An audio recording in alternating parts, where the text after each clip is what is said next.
Dans cette vidéo, je vais vous montrer 3 spots favoris pour les digital nomades et des spots dans lesquels vous allez pouvoir aller si vous avez décidé de vous délocaliser et de quitter la France, la Belgique ou n'importe quel pays dans lequel vous vous situez à l'heure actuelle.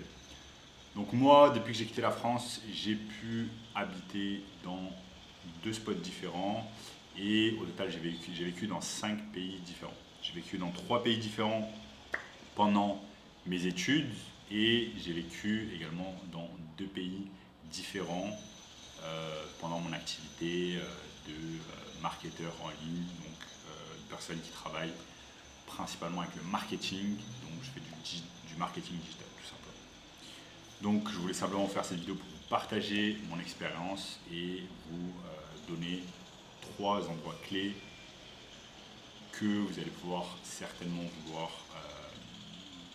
visiter et où vous allez pouvoir vivre ou vouloir vivre dans les prochains mois. C'est parti. Donc comme vous le pouvez voir sur mon écran, premier, Séville.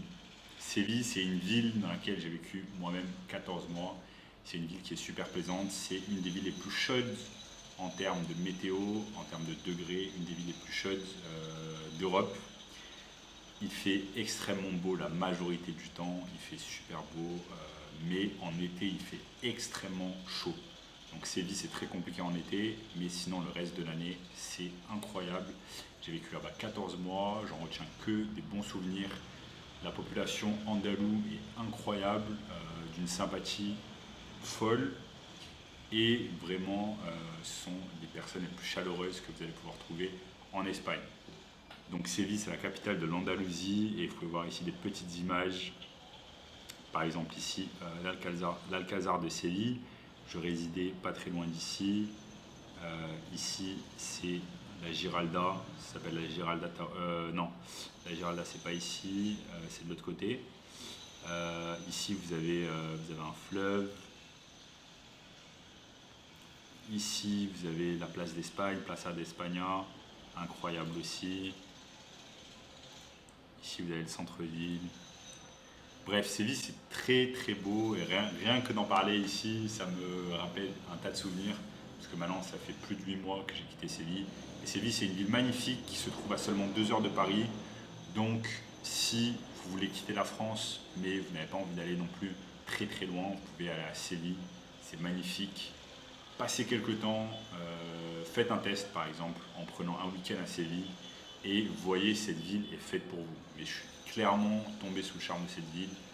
Petite ville, pas très grande, le centre-ville est assez petit, mais super pour faire des amis, super pour sortir, super pour travailler dans un super environnement. Moi j'avais un immense appartement avec une immense terrasse et je pouvais bronzer carrément une fois par jour sur la terrasse tout en mangeant. Vraiment, c'était des souvenirs extraordinaires.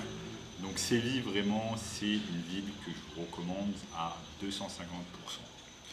Ensuite, la seconde ville que je peux vous recommander, c'est sur mon écran, Rio de Janeiro. Donc Rio de Janeiro, c'est une ville qui est surnommée la ville merveilleuse en portugais. Pourquoi? Parce que c'est tout simplement une des villes les plus belles au monde. Rio de Janeiro, c'est extraordinaire. Regardez par vous-même ces magnifiques landscapes. Ici, par exemple, la statue du Christ Rédempteur, magnifique.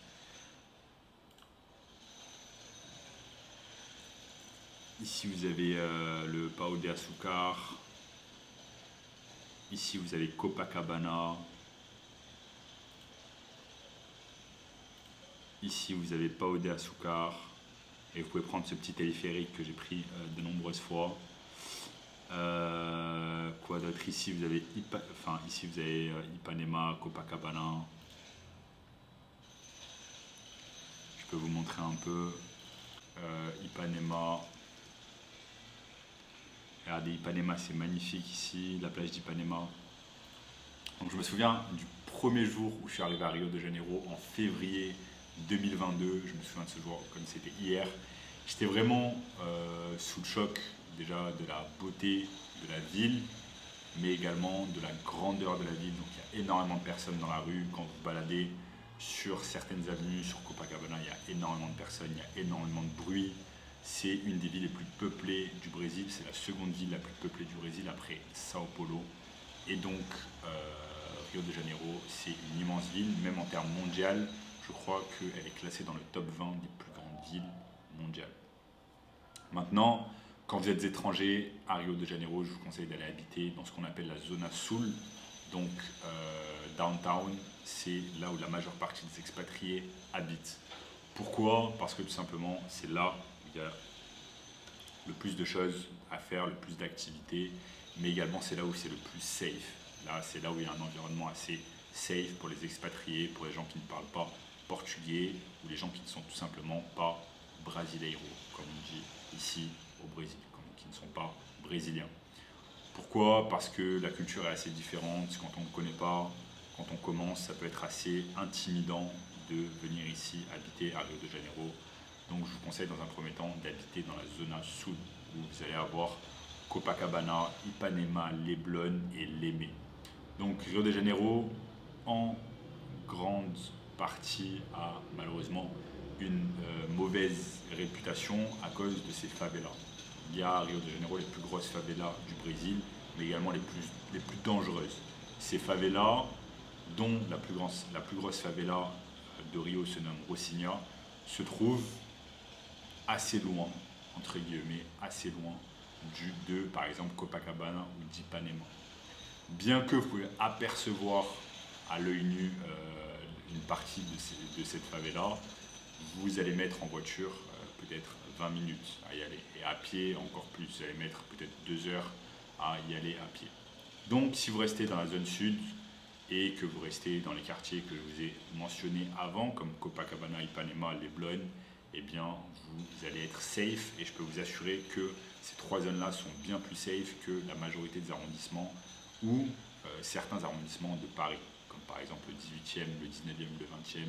Eh bien, ici, c'est beaucoup plus safe. Il y a une grosse présence policière et je peux vous assurer que vous pouvez sortir dans la rue même si vous êtes une femme et vous pouvez sortir de manière tout à fait sécurisée et vous n'aurez pas de problème. J'ai eu moi-même quasiment aucun problème depuis que je suis arrivé et tout s'est bien passé. Je touche du bois. Donc je vous recommande fortement Rio de Janeiro si vous voulez vous expatrier au Brésil, qui plus est dans un autre continent, le continent sud-américain. Malheureusement, c'est assez loin de l'Europe, donc si vous êtes européen et si vous habitez notamment en France et que vous voulez visiter votre famille, sachez qu'il y a 11h15 de vol entre Rio de Janeiro et Paris, donc ce qui est assez conséquent. 11h15 de vol aller, 11h15 de vol retour. Les billets sont assez chers, beaucoup plus chers que les billets que vous pouvez trouver en Europe. Donc le moins cher que vous allez trouver, ce sera 800 € et généralement vous allez trouver des billets autour de 1200 € aller-retour. Cela dit, ça vaut le coup. Je vous conseille fortement d'habiter à Rio de Janeiro, de tenter l'expérience brésilienne si vous voulez vous expatrier avec votre business en ligne. Ensuite, eh bien, la 3e destination ici sur mon écran, dans laquelle peut-être dans un futur proche j'habiterai, c'est Bali. Bali, l'île de Bali en Indonésie est plébiscitée par de nombreuses personnes qui bossent en ligne, qui ont une entreprise en ligne. Pourquoi? Parce que c'est une ville verte. Est-ce que Bali c'est une ville ou un pays? Non, Bali c'est une ville qui se trouve en Indonésie. Moi-même, comme je l'ai dit, je n'y ai pas habité, mais j'ai certains de mes amis qui y habitent et je connais un tas de personnes qui y ont résidé. Donc comme vous pouvez le voir sur ces images, c'est magnifique, il y a de la verdure, il y a de la végétation, il y a des plages de sable. Voilà, vous avez un tas de vidéos également sur YouTube qui peuvent vous montrer à quel point ça peut être beau.